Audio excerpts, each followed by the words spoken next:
کاٹ دے ہاں بند کر تو لاک کرو ہاں کر دو ہاں لاک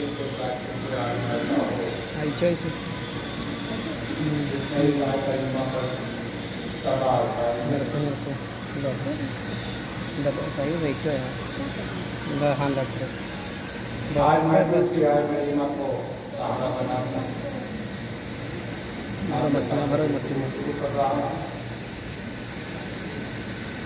میری کوشش یہی ہوگی کچھ ایسی باتیں آپ کے سامنے جنہیں شاید اب تک لوگوں نے آپ کو سنایا ہے.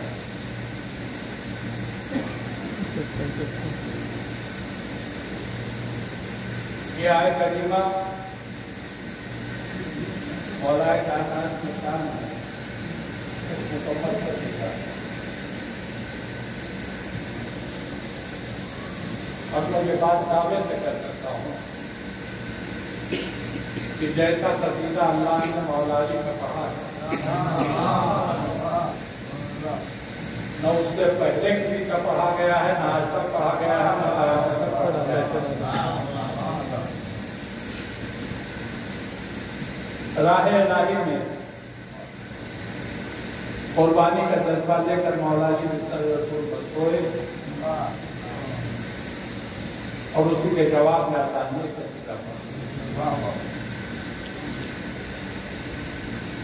دیکھیں ایک سیدھی سی بات ہے کہ انسان کے ذہن میں کبھی بھی پیدا ہو سکتی ہے. بے شمار افراد ہیں جنہوں نے اللہ کے راہ میں اپنی جانوں کا عطیہ پیش کیا.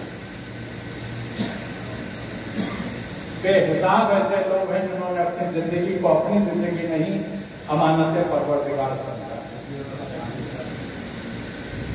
بے گنتی ایسے افراد ہیں جنہوں نے اللہ کی راہ میں اپنے خون کو پانی کی طرح بہایا،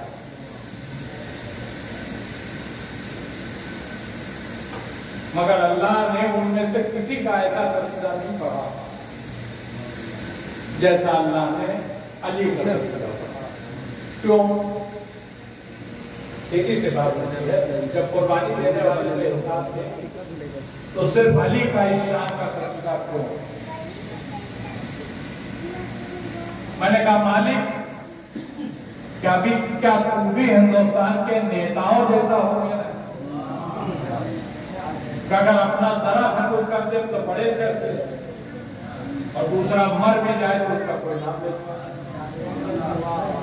اللہ نے کہا نہیں ایسا نہیں ہو سکتا، میں عادل ہوں،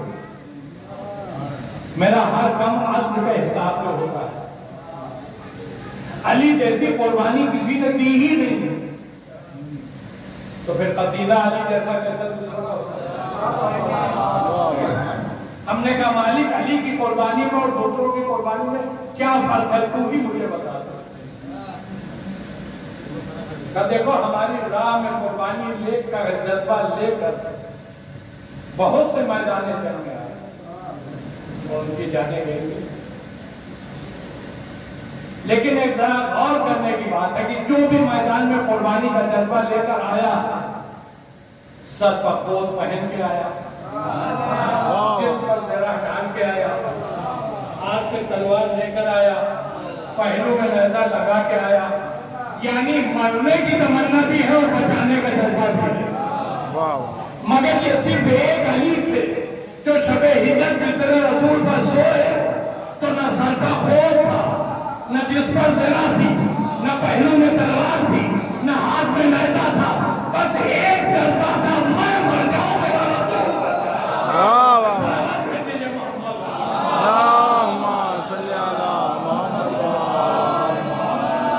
خالص قربانی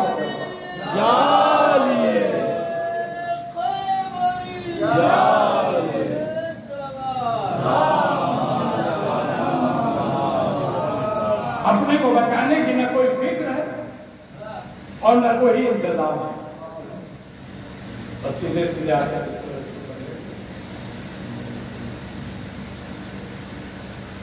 لیکن جو کافروں کی پلاننگ تھی رسول اللہ کو قتل کرنے کی، وہ پوری پلاننگ اللہ نے اپنے نبی کو بتا دی، نبی نے علی کو بلا کر ساری پلاننگ علی کو بتا دی، اور پھر ساتھی یہ بھی کہ اللہ کا حکم ہے کہ تم میرے بستر پر لیٹ جاؤ اور مجھے ہجرت کرنے کا حکم ہے۔ فطری طور پر مولا علی کو یہ پوچھنا چاہیے تھا کہ آپ تو نکل جائیں گے، میرا کیا ہوگا؟ مگر علی نے یہ سوال رسول اللہ سے نہیں کیا کہ اے میرے رسول یہ بتا دیے میں لیٹ تو جاؤں گا آپ کے بستر پر، آپ کی جان تو بچ جائے گی۔ رسول اللہ نے فرمایا ہاں میرے بھائی علی، مجھ سے خدا نے وعدہ لیا۔ اب ظاہر سی بات ہے جب خدا نے وعدہ کیا ہے تو کوئی خطرہ نبی کی جان کو نہیں۔ اب ہمارا کوئی شیعہ عالم نہیں، محدث دہلوی کہ جیسے ہی علی نے یہ سنا کہ رسول کی جان بچ جائے گی، ماں بین ارض و سما پہلا سجدہ شکر تھا جو علی نے کیا۔ واہ واہ واہ واہ، اس سے پہلے کسی نے شکر کا سجدہ نہیں کیا تھا۔ محدث دہلوی کہتے ہیں سب سے پہلا سجدہ شکر یہ علی نے کیا تھا۔ تو سیدھی سی بات ہے جب پہلا سجدہ شکر علی نے کیا ہے تو شاید سجدہ شکر کی سنت علی کی ہے، سجدہ شکر کرنا یہ سنت علی کی ہے۔ تو میں دشمنان علی سے ایک بات کہتا ہوں، نہ شکرے مر جاؤ، مگر علی سے اگر دشمنی سچی ہے تو کبھی اللہ کا شکرانہ ادا نہ کرنا۔ صلوات دیکھیے محمد،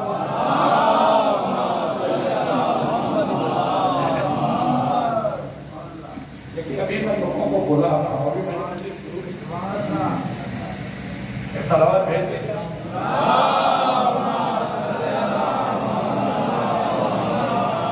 لیکن میں آپ کے درمیان میں نیا داخل نہیں ہوں، نوجوانی سے لے کر بڑھاپا بے حساب مجلس آپ لوگوں کے درمیان پڑھی ہوں میں، تو آپ کو میں پہچانتا ہوں اور آپ مجھے پہچانتے ہیں. اگر پہچانتے ہیں تو میرا مزاج تو آپ جانتے ہی ہوں گے. آپ اپنے کان بند کر دیں، ہمیں کوئی شکایت نہیں. آپ اپنی آنکھیں بند کر دیں، ہمیں کوئی شکایت نہیں ہوگی. مگر صلوات کو بھیجیے تو ایسی بھیجیے کہ لگے کہاں کوئی کلمہ ہے.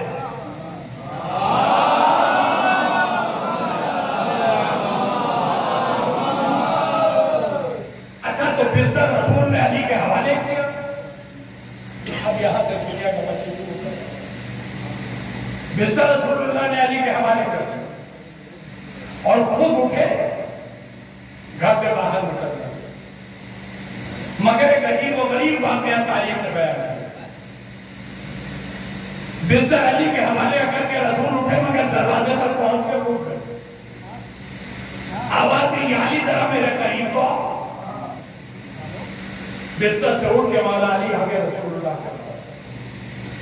رسول نے کہا یا علی میرے صحن کا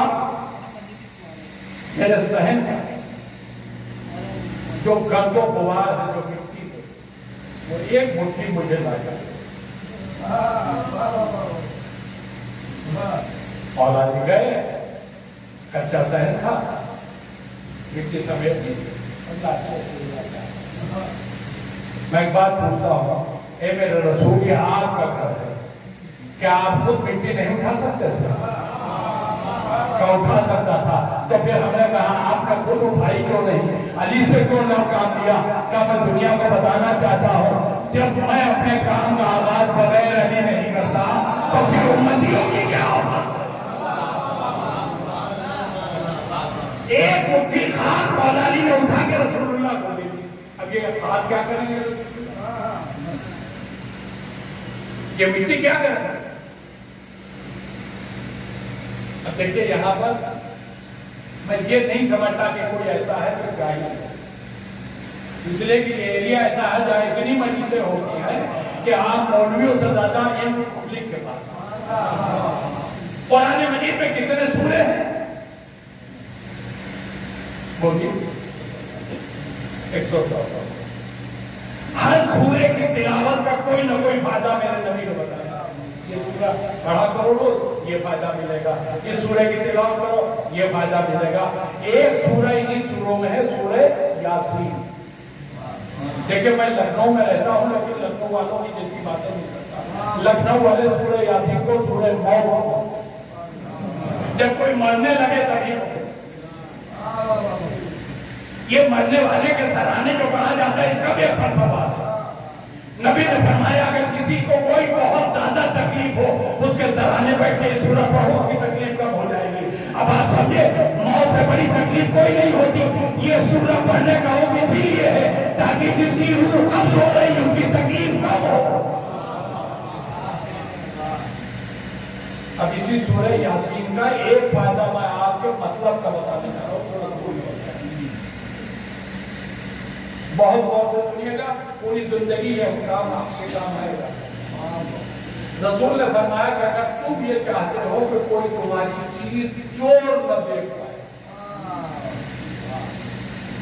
خدا نہ خاصا کسی کے گھر میں چور آ جائے، کوئی ایسی چیز ہے جو مالک چاہتا ہے اسے چور دیکھ نہ پائے تاکہ کھانا دے جائے. تو رسول نے فرمایا کہ سورہ یاسین پڑھ کر اس پر پھونک مار دو، سامنے وہ چیز رکھی رہے گی، چور کو دکھائی نہیں دے گی. یہی کیا سنیے آپ. اب ایک سوال پھر کر رہا ہوں، میرے نبی کو گھر کو گھیرنے والے کتنے لوگ تھے؟ جالی. اس وقت میں حاجی ضرور ہوں گے. دیکھیں میری مجلس میں حاجی کا تذکرہ ضرور ہوگا. جو بھی حاجی ہو اس سے پوچھے گا کعبے سے بالکل قریب رسول اللہ کا گھر ہے. جو حج کرنے جاتے ہیں وہ رسول اللہ کے بیت الشرف میں زیارت ضرور کرتے ہیں. کتنا بڑا تھا رسول کا گھر؟ یہ جتنے حصے میں آپ بیٹھے ہوئے ہیں یہ جگہ بڑی ہے. رسول کا گھر سے اپنی آنکھوں سے دیکھا. اب آپ ذرا سا غور کیجیے، رسول کے گھر کو گھیرے تھے 40 سال. جگہ اس سے بھی چھوٹی جسے لوگ گھیر کے کھڑے. تو اب انسان سے بتائیے ایک ایک آدمی سے دوسرے آدمی کے بیچ کا فاصلہ کتنا ہوگا؟ چھوٹی سی جگہ کو اتنے لوگ گھیرے ہوئے ہیں، تو ایک آدمی سے دوسرے آدمی کے بیچ کا فاصلہ کتنا ہوگا؟ میرے حساب سے زیادہ 2.5-3 فٹ کا، یعنی ایک یہاں پہ کھڑا تو ایک یہاں پہ، تو اس سے زیادہ تک رسول اللہ انہی لوگوں کے بیچ سے نکل کے گئے، وہ کوئی پہ نہیں گئے۔ کیسے گئے جو کسی نے دیکھا نہیں؟ ایسا سوال نہیں بھائی، دور دور لوگ کھڑے ہوتے تو کہا جا سکتا تھا کیوں کیسے نکل گئے، مگر جب اتنے فاصلے پر لوگ کھڑے اور اسی بیچ سے رسول نکل کے جا رہے ہیں تو کیسے نکل کے گئے جو کسی نے نہیں دیکھا؟ اب بتاؤں کیسے نہیں دیکھا؟ یہ جو خاک رسول اللہ نے مانگی تھی علی، اسی خاک پر رسول نے پڑھا سورہ یاسین، اور جب گھر سے نکلنے لگے تو اسی خاک کو اپنے جسم پہ آدھار پر ڈال دیا۔ یہ سورہ یاسین کی برکت تھی کہ رسول کھڑے لوگوں کے بیچ سے نکل گیا اور کسی کو دکھائی نہیں دیا۔ اچھا 1400 سال کے بعد آج ہمارے دماغ میں یہ بات پیدا ہو گئی کہ کیسے رسول اللہ نکل گئے جو کسی نے دیکھا نہیں، تو کیا آپ سمجھتے ہیں اس زمانے کے لوگوں کے ذہن میں یہ سوال نہ آیا ہوگا کیسے نکل گئے؟ آیا ہوگا، وہ تو کیا آیا ہوگا، مگر پوچھا صرف ایک ہے رسول، کون تھا وہ؟ نہیں میں نہیں جملہ غلط بولتا، کون تھا نہیں، کون تھی؟ کوئی پہنچا تو ہے نا؟ رسول اللہ جب مکے سے ہجرت کر کے مدینے آئے تو یہاں ایک رشتہ ازدواج نبی نے قائم کیا۔ اب یہ جو آئی تھی انہوں نے پہلی ہی ملاقات میں رسول سے پہلا سوال، یا رسول اللہ اتنے آپ گرے ہوئے میں کیسے نکل آئے؟ نہیں کون محسوس کیا آپ نے؟ انہیں تکلیف ہے کیسے نکل آئے، اس لیے کہ ان کا باپ سمجھ گئے نا؟ یہ صلوات بھیجیے محمد والے کو، ان کا باپ مخبری کے لیے مر گیا تھا رسول کے ساتھ، تو اب انہیں فکر تھی کہ ہمارے باپ نے اتنی کوشش کی اس کے بعد نکل آئے، کیسے نکل آئے؟ اچھا دیکھیں باپ کی بات آئی تو ایک بات یاد آ گئی جو میں نے سوچا نہیں تھا کہ پڑھوں گا، لیکن یاد آ گئی۔ جناب یوسف کو تو آپ سب جانتے ہیں نا، پیغمبر تھے جناب یوسف کو، ان کے بھائیوں نے انہیں کنویں میں پھینک دیا، سنا ہے نا؟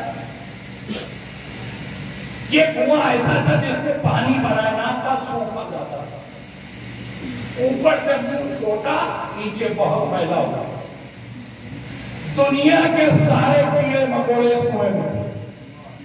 توجہ سے دنیا کا کچھ کہنے جانا، یوسف کو جیسے اس کنویں میں پھینکا گیا تو سارے کیڑے مکوڑے ٹوٹ پڑے یوسف کو کاٹنے کے، انہی میں ایک سانپ بھی تھا۔ جیسے ہی اس نے دیکھا کہ سارے کیڑے مکوڑے یوسف پر ٹوٹ پڑے ہیں تو یہ سانپ چلایا کہ خبردار یوسف کو کاٹنا نہیں، یہ صدیق ہے۔ اللہ نے دو نبیوں کو یا ایھا صدیق کہہ کے پکارا ہے، ایک جناب یوسف کو، ایک جناب ابراہیم۔ اس سانپ نے کہا خبردار اسے کاٹنا نہیں، یہ صدیق ہے۔ اس کا مطلب اگر کوئی صدیق ہے تو اسے سانپ کاٹتا نہیں ہے۔ میں کیا سن رہا ہے؟ اگر کوئی صدیق ہے تو اسے سانپ کاٹتا نہیں ہے۔ یہ رسول کے ساتھ جو موقع لگا تھا اسے سانپ نے کاٹا نہیں تھا، یہ ٹھیکا تھا اس لیے تاکہ دشمن جان لے کہ یہاں رسول اللہ ہے، مگر انہوں نے یہی کہا کہ اگر سانپ نے کاٹ لیا اتنے ہم رو رہے تھے، تو ہم ایک بات کہتے ہیں جب صدیق کو سانپ کاٹتا ہی نہیں سنا، جب صدیق کو سانپ کاٹتا ہی نہیں اور آپ کہتے ہیں ہم صدیق، اس کا مطلب یہ جھوٹا رونا تھا، سانپ نے کاٹا نہیں تھا اور سانپ صدیق کو کاٹتا نہیں ہے۔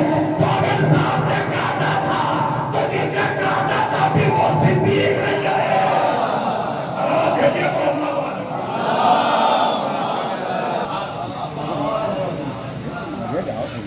تو وہ جو تھی یا رسول اللہ اتنے لوگوں نے گھر گھیر رکھا تھا، کیسے نکل آیا؟ اب یہ نوجوانوں کے مقصد کے بات ہے، بیوی میدان راز ہوتی ہے،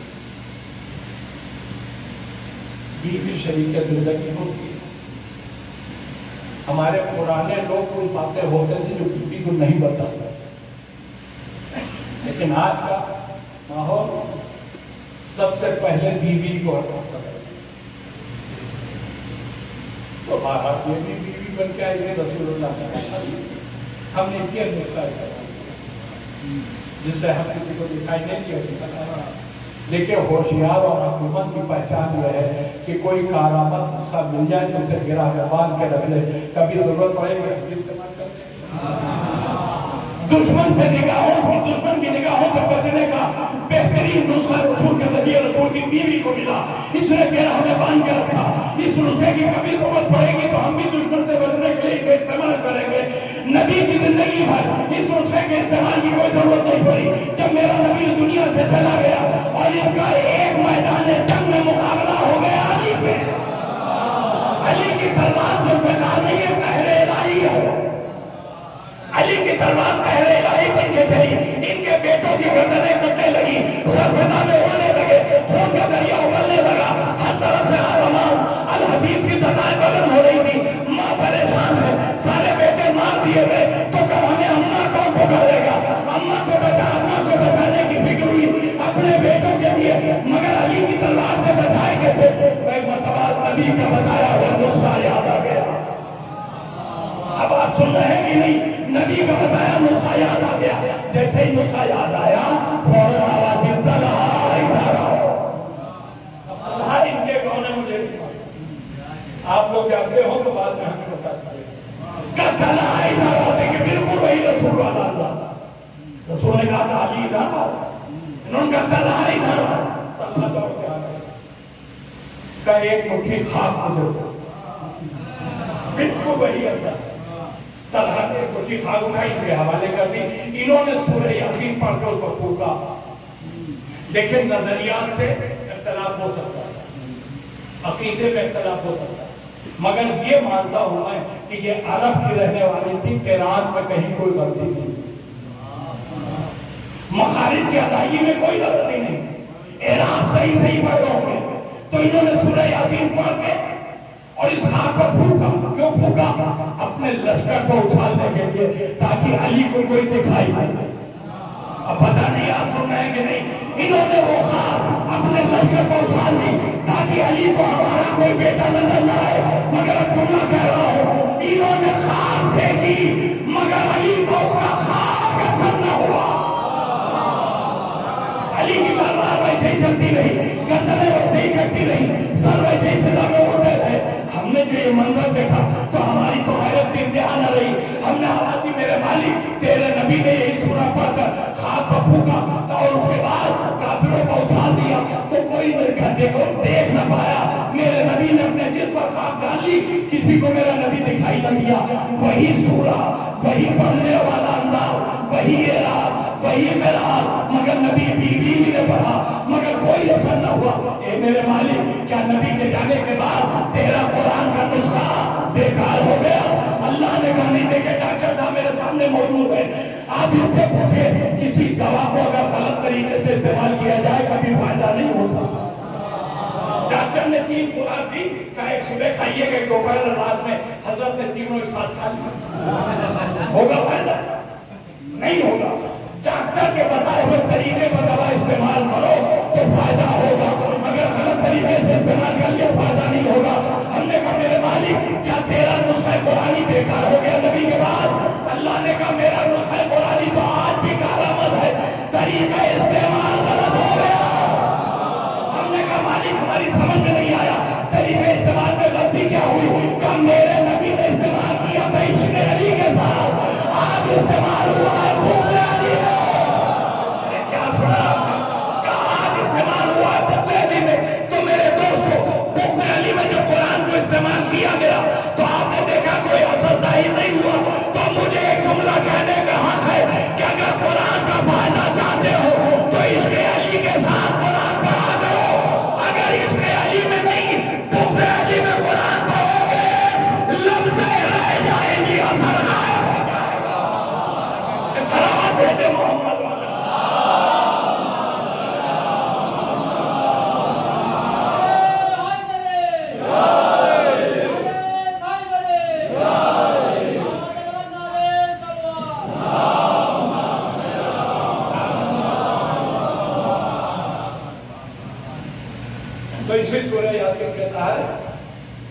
میں گھروں سے نکل گیا اور اب مولا علی کا ٹکڑا سو گیا. رسول اللہ نے سونے نہیں کہا، اس لیے کہ کسی کو سلانا کسی کا اختیار نہیں ہوتا. لیٹنے والے کو نیند آئے گی تو سوئے گا، کسی کے کہنے سے نہیں سو سکتا. اچھا، یہ عادت ہوتی ہے، یہ بھی کبھی ہوگی. اب اس زمانے میں اکثریت وہ ہے جو 12-1 بجے پہلے سوتی ہے، بھلے ہی صبح کی نماز چلی. آپ یہ جو 12-1 بجے سونے والا کا آدمی ہے، اگر اس سے کہیے کہ 8 بجے لیٹ کے سو جاؤ، سوئے گا؟ آپ کے حکم سے بستر پر لیٹ کے جائے گا تو تبلیغ کرو، تبلیغ کرو، جب تک اس کے سونے والا ٹائم نہ آئے گا جگتا رہے گا. صحیح کہہ رہا ہوں کہ نہیں؟ اچھا، اگر کوئی 8 بجے سونے کا آدمی اسے کہیے کہ آج 12 بجے تک بیٹھے رہو، سو نہیں سکتے، تو یہ آپ کے عادت میں بیٹھا تو رہے گا، لیکن 8 بجنے کے بعد کیا ہوگا؟ 12 بجے تک یہی حالت ہوگا، سو سکتا نہیں، منع کیا گیا.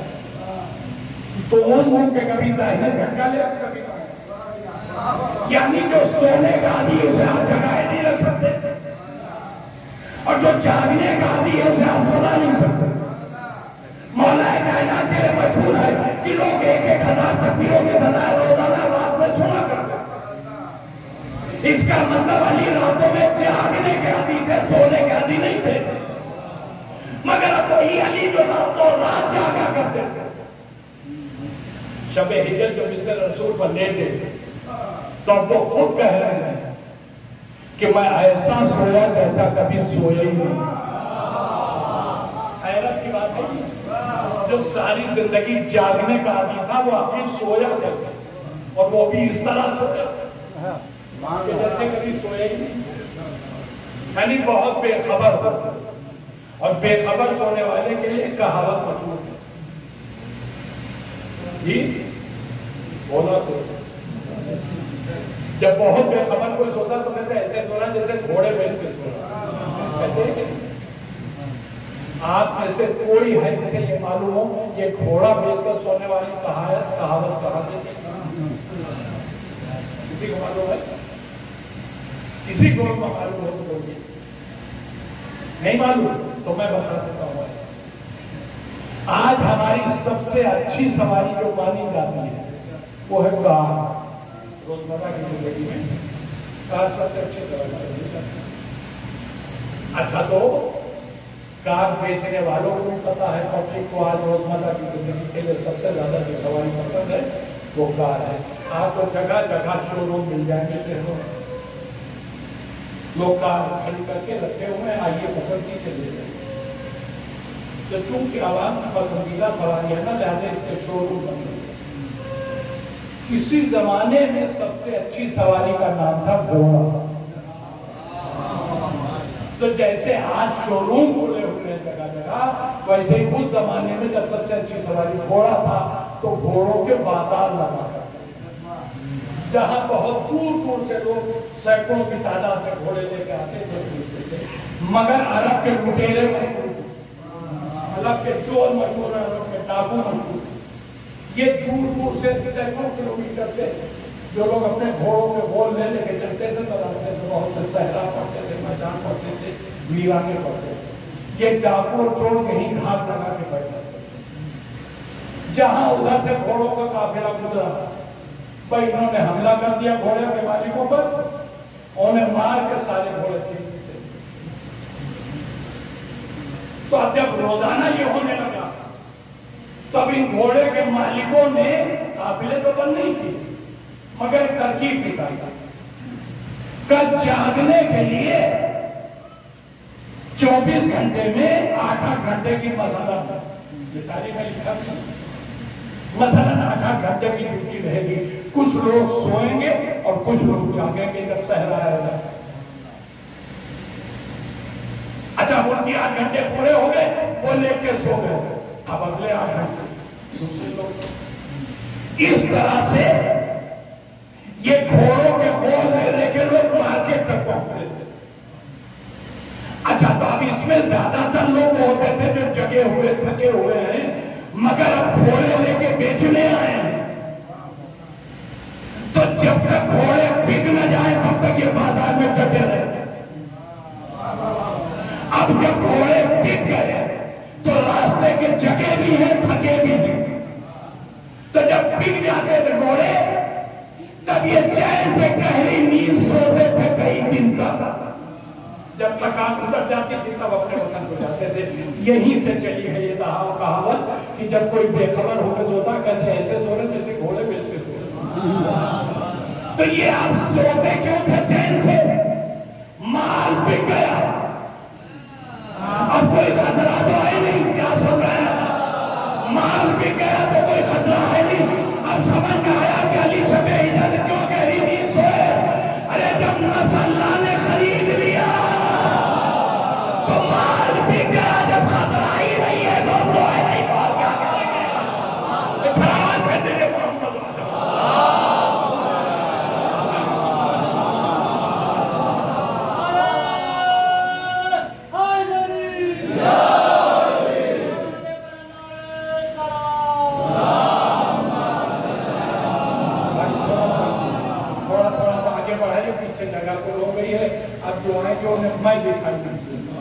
لوگوں کو سننے سے زیادہ دیکھنے کی عزت ہے. آگے بڑھائیے.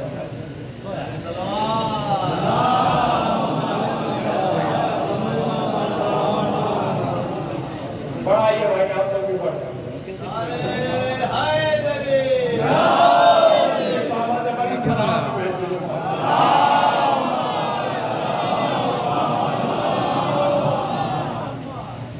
اچھا تو نکل گئے. اب بستر پر لیٹے ہیں اور اب صرف لیٹے ہی نہیں بلکہ سوئے ہوئے.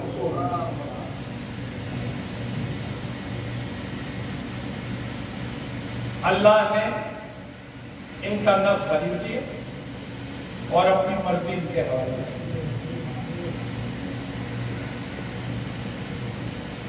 اب ایک بات ہے یہاں پر جو سمجھ نہیں آتی. ہم اپنی بات نہیں کر رہے, ہماری تو سمجھ میں آتی ہے, آپ سب کے سمجھ میں آتی ہے, کچھ لوگوں کی سمجھ میں. علی پوری رات جاگتے تھے, عبادت کرتے تھے, پوری رات تسبیحیں پڑھتے تھے, پوری رات نمازیں پڑھتے تھے, پوری رات رکوع سجدے کرتے تھے. ایک دو دن کی بات نہیں ہے, پوری زندگی علی کی اسی طرح گزری. مگر رات بھر عبادت کے بعد کبھی اللہ نے نہیں کہا میری مرضی تمہاری مرضی. اور اب بہت احتیاط کے ساتھ جملہ کہہ رہے ہیں, ہمارے اوپر کتنی نمازیں واجب ہیں؟ بولیے واجب نمازیں کتنی ہیں جی؟ 70 رکعت بتا رہے ہیں یا نماز بتا رہے ہیں؟ ہم نماز پوچھ رہے ہیں. واجب نماز صرف 5 ہے, صبح کی, ظہر, عصر, مغرب, عشاء. فی الحال ابھی اور تو آگے ہو جائے, اشارہ سمجھنے والے تھے کہ سمجھ لیں. جب ہمارے امام کا ظہور ہوگا تو نماز جمعہ بھی واجب, لیکن ابھی صرف 5 نمازیں واجب ہیں. ہمارے اوپر 5 نمازیں واجب ہیں مگر معصومین پر 6 نمازیں واجب. نماز شب معصوم کے لیے واجب ہے, ہمارے لیے واجب نہیں. پڑھیے, بہت اچھی بات ہے, بے پناہ ثواب ہے, اللہ سے رابطے کا بہترین ذریعہ ہے نماز شب, بڑی فضیلت ہے. لیکن واجب نہیں, کوئی نہیں پڑھے گا تو گنہگار نہیں ہوگا, پڑھے گا فائدہ ہوگا. پوری زندگی جس علی نے راتیں نمازیں پڑھ کے گزاری, اسی علی نے شب ہجرت صرف واجب نماز کے علاوہ کوئی نماز نہیں. جتنی واجب نمازیں تھی وہ وہی پڑھی, اور ظاہر سی بات ہے رات میں مغرب عشاء کی نماز کے بعد جب ایک ہی نماز واجب ہے, نماز شب, تو علی نے نماز شب تو پڑھی, اس کے بعد کوئی نماز نہ پڑھا. تو جب تک علی رات رات پر نمازیں پڑھتے رہے, تب تک اللہ نے نہیں کہا میری لیکن جس رات علی نے کوئی نماز نہیں پڑھی سوائے واجب نماز، اسی رات اللہ نے کہا میری مرضی تمہاری مرضی۔ تو آخر بات کیا تھی؟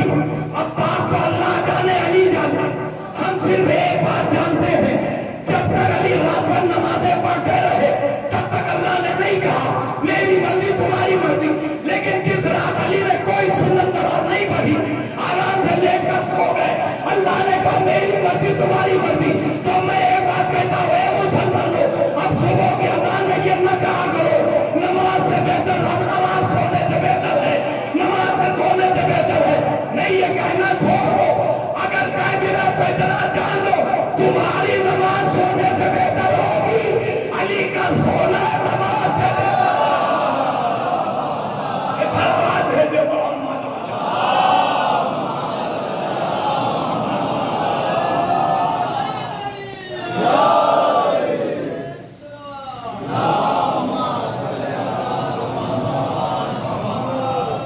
علی کا سونا نماز سے بہتر۔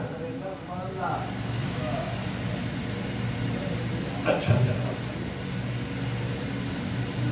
اب رسول کے گھر کا ایک جو ہم نے آپ کو رقبہ بتایا کتنا اور رسول کے زمانے میں چوریوں نہیں ہوتی،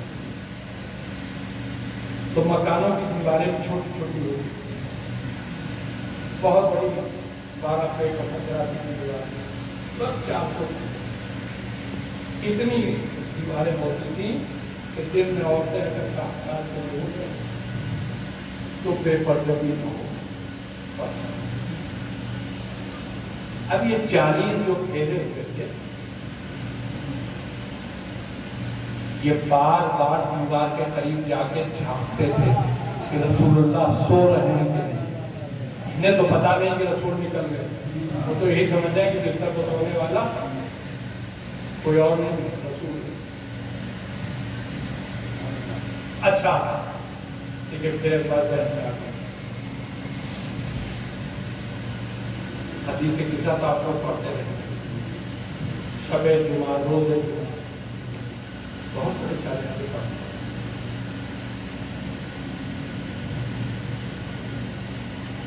امام حسن علیہ السلام جب اپنے پاس آئے تو انہوں نے کیا کہا؟ سلام کے بعد کہا میں یہاں پر اپنے نانا کی خوشبو محسوس کرتا ہوں۔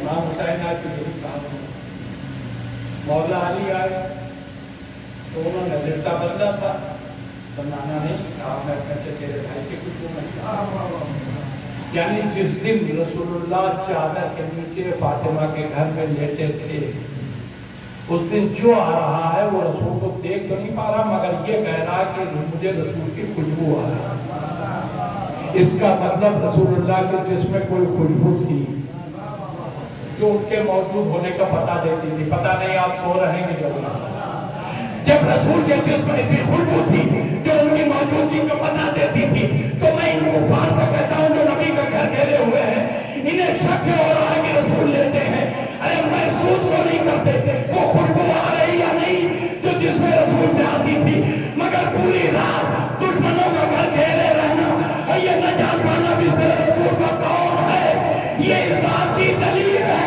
کہ جو خوشبو جس میں نبی میں تھی وہی خوشبو جس میں علی میں تھی۔ سلام دیجیے محمد۔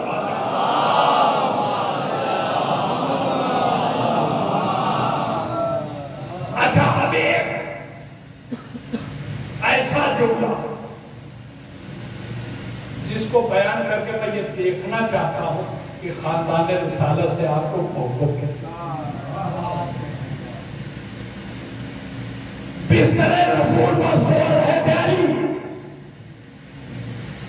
دنیا سمجھ رہی تھی نبی، ٹھیک؟ اسی طرح کا ایک دھوکہ اور جان کے سنیے گا، جنگ صفین میں لڑ رہے تھے عباس، دنیا سمجھ رہی تھی علی، سنیے عباس کا ہوا علی کا دھوکہ، علی کا ہوا نبی کا دھوکہ، مگر اب میں مولا علی سے معافی بیٹے کے لیے کہہ رہا ہوں، ان کے چہیتے کے لیے کہہ رہا ہوں، یقیناً میرا مولا مجھے معاف کر دے گا۔ اے میرے مولا، آپ کا نبی کا دھوکہ ہوا، آپ کے بیٹے کا آپ کا دھوکہ ہوا، مگر دونوں دھوکوں میں ایک فرق ہے۔ دنیا نے آپ کو نبی سمجھا ہے، رات کے اندھیرے میں عباس کو علی سمجھا ہے۔ کیا ہو جائے سلام بھیجیے محمد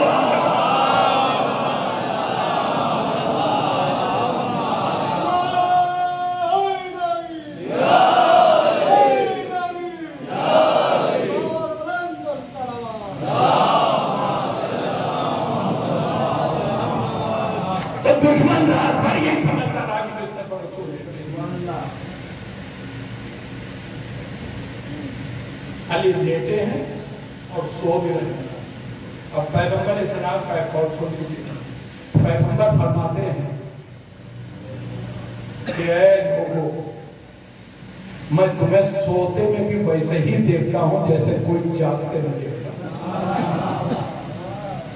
تو علی اور نبی ایک ہی منہ سے، تو نہ دونوں کے کمال میں فرق ہے، نہ دونوں کی فضیلتوں میں فرق ہے۔ تو اگر رسول سوتے میں سب کو دیکھتے ہیں تو مولا علی بھی دیکھتے ہیں۔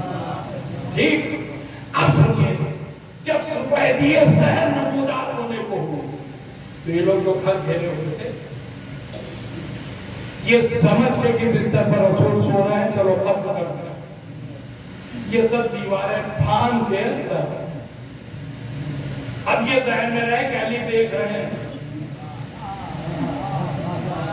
اور اب تاریخ کی لفظ یہ ہے کہ گھر میں دیوار پھان کے آئے مگر بہت چپکے قدم رکھ کے آگے بڑھا۔ یہ جب ہم نے پڑھا تو ہم کو پھر یہ چپکے قدم بڑھانے کی ضرورت کیا تھی؟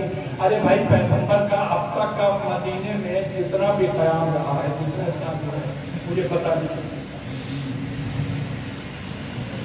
اس درمیان میں لوگوں نے تلوار چلائی ہے، رسول نے تلوار نہیں چلائی۔ لوگوں نے پتھر مارے ہیں، نبی نے جواب میں کوئی بات نہیں کی۔ لوگوں نے راستے میں کانٹے بچھائے ہیں، مگر پیغمبر نے کچھ اس کے جواب میں نہیں کہا۔ ٹھیک ہے، اب مجھے یاد آ گیا کہ اپنے دن رسول اللہ مدینے میں تبلیغ کرنی ہے 13 سال۔ 13 سال کی رسول کی زندگی گواہ ہے کہ نبی نے اپنے دشمن پر کبھی وار نہیں کیا۔ تو یہ دھیرے دھیرے پیر رکھ کے لوگ آگے کو بڑھ رہے تھے، یہ ڈر کے اٹھا کہ جاگ نہ جائیں۔ ارے بھائی، جاگ بھی جاتے تو کیا فائدہ، کیا فرق پڑنے والا تھا؟ یہ حملے کا جواب دیتے نہیں، ایک اکیلے ہیں تم 40 ہو،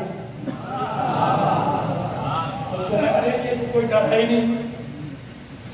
تو پھر یہ دھیرے دھیرے قدم کیوں بڑھا؟ کیوں ہی نہیں یہ فکر ستا رہی کہیں جگ نہ جائے؟ ارے جگ بھی جائیں گے تو بھی 40 آدمی ایک نہتے کو مارنے کے لیے کافی۔ لیکن میں غلط تو نہیں کہتا۔ تو پھر یہ دھیرے دھیرے قدم کیوں رکھتے؟ اب میں دیکھتا ہوں کتنا جوش ہے آپ میں۔ دیکھیں، دھیرے دھیرے قدم رکھنے کی ایک وجہ تھی، یہ دیکھ تو چکے تھے کہ رسول حملہ نہیں کرتے، رسول تلوار نہیں اٹھاتے، دشمن پر رسول اللہ کوئی جوابی کارروائی نہیں کرتے، مگر انہوں نے 13 سال میں یہ بھی دیکھا ہے کہ نبی پر اگر کسی نے نظر بھی ٹیڑھی کی ہے تو علی نے اسے بخشا نہیں ہے۔ تو انہیں یہ تو پتا تھا کہ علی سے خطرہ ہے، اب انہیں یہ تو معلوم نہیں تھا کہ بستر پر علی ہے۔ یہ تو رسول سمجھ رہے تھے، یہ سمجھ رہے تھے کہ علی یہی کہیں آس پاس میں ہوں گے، تو آہستہ آہستہ قدم اس لیے رکھ رہے تھے کہ اگر کہیں محمد جگ گئے اور انہوں نے آواز دے دی یا علی،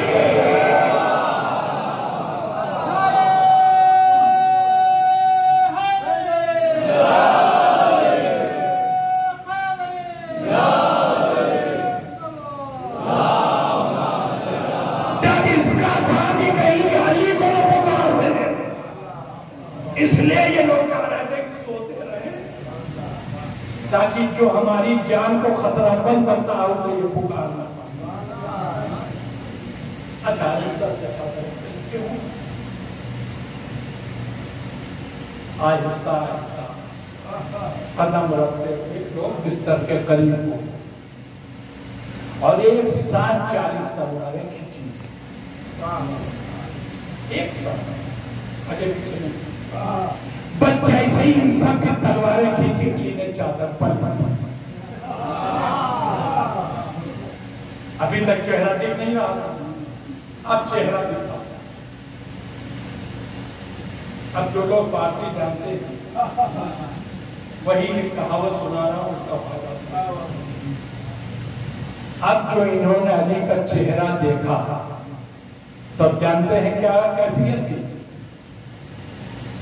نہ جائے رفتن نہ پائے نہ بھاگا جا رہا نہ کھڑے رہا. کچھ باتیں ہوتی دیکھیں جو کتابوں میں نہیں لکھی ہوتی، کامن سینس سے سمجھی جاتی. تو اب ان کی جو کیفیت تھی 40 کی، ہم نے اپنے دماغ سے سوچا کہ ان کی حالت کیا ہوئی ہوگی. آنکھیں پھیلی ہوئی،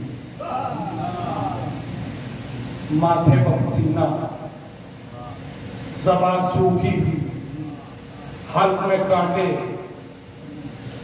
ہاتھوں میں کپ کپی، پیروں میں لرزہ، بلڈ پریشر ڈاؤن،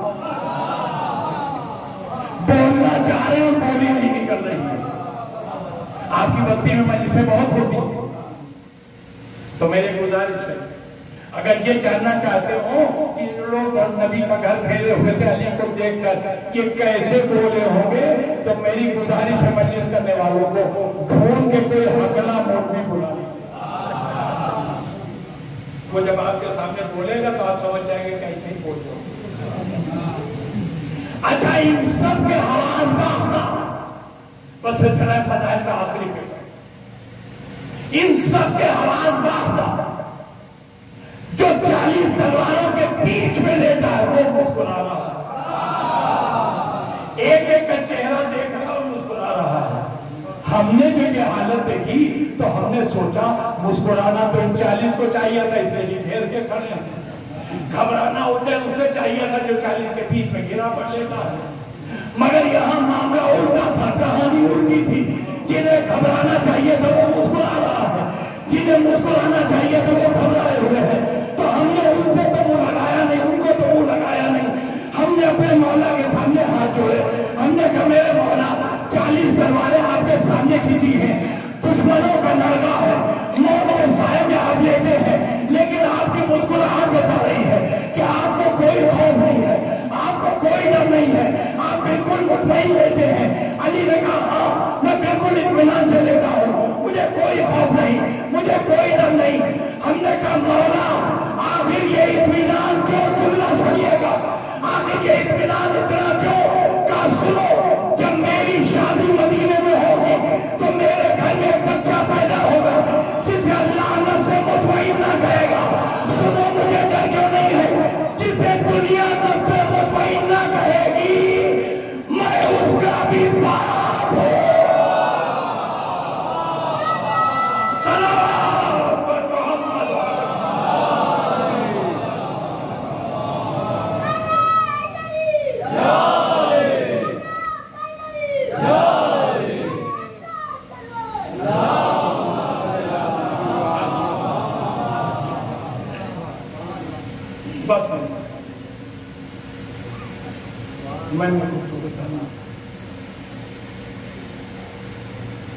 میں اپنے نبی کو مبارکباد دینا چاہتا ہوں.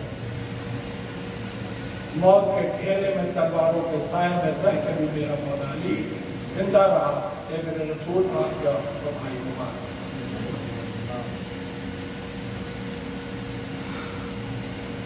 مگر بس ابھی نہیں چاہتا.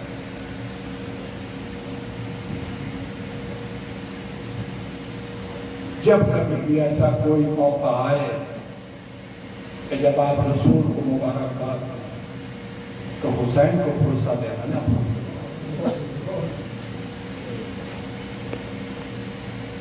رسول کا بھائی زندہ آ گیا.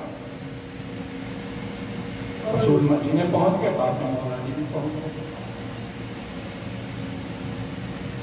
اے میرے مولا حسین ان غلاموں کا فرصہ قبول کیجیے. آپ کا بھائی میدان میں گیا تو واپس آ گیا. عباس کا خون میں ڈوبا ہوا عالم واپس آیا.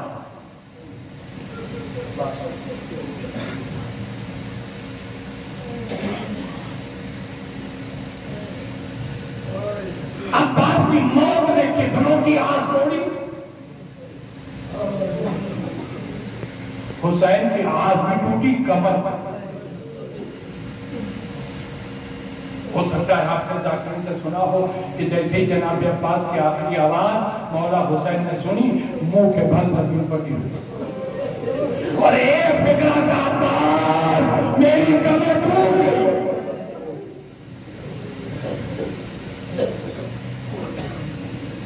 پیاسے بچوں کی آس، ایک اکیلا تھا عباس جس سے بچوں کو پوری امید تھی کہ یہ گیا ہے تو پانی لے کے ضرور، مگر خالی عدم آیا بچوں کی آس۔ شب عاشور کے فوج یزیدی نے حملہ کیا فوج حسینی پر، ساری بیویاں سمٹ کے شہزادی زینب کے پاس آ گئی، شہزادی فوج نے ہم پر حملہ کر دیا ہے، اگر ہمارے مرد مار ڈالے گئے تو ہمارے پردوں کا کیا ہوگا؟ شہزادی زینب نے ہر بیوی کے سر پر ہاتھ کر کے کہا بیوی گھبراؤ نہیں، جب تک زینب زندہ ہے تمہارے پردے پر آنچ نہیں آنے پائے گی۔ مگر عباس کی شہادت کے بعد زینب نے کہا بیویوں میں نے اسی شیر کے سہارے وعدہ کیا تھا، اب میں اپنے جملے واپس لے رہی ہوں، اب تمہارا پردہ بچانا تو بڑی بات، اب تو ہمیں اپنے پردے کے بھی بچنے کا یقین نہیں، زیادہ چھنے گی برہنہ سر بازاروں میں جانا۔ سن لیا تھا مجھے شہادت جناب عباس ہوئی تھا، مجھے جہاں کے مسائل پڑھنے کو سن لو، اور اب میرا دعویٰ ہے کہ میری آواز اگر اس مجلس سے باہر بھی کسی کے کام میں چلی گئی تو وہ ایک آنسو کم سے کم بہائے بغیر رہ پائے۔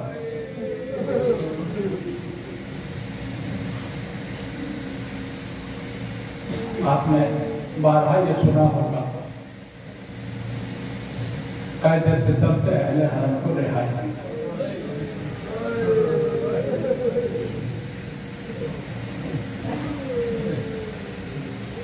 یزید نے رحم کھا کے نہیں چھوڑا، اگر نہ چھوڑتا تو حکومت چلی گئی، حکومت بچانے کے لیے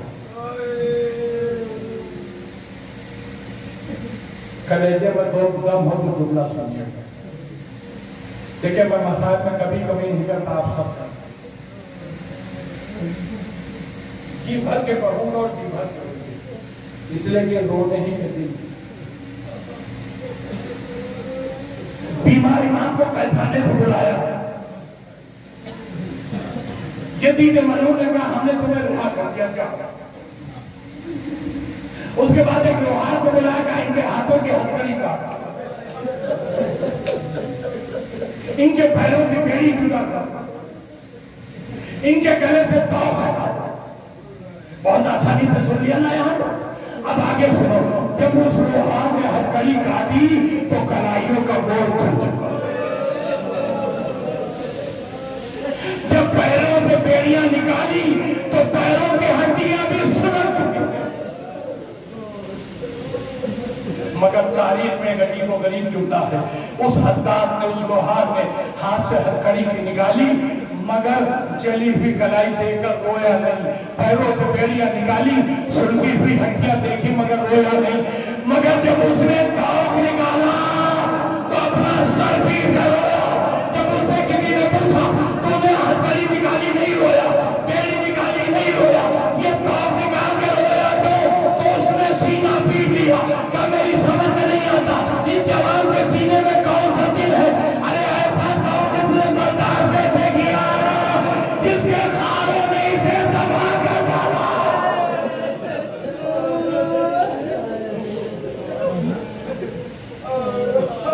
لیکن ابھی مگر مجھے بہت آگے جانا،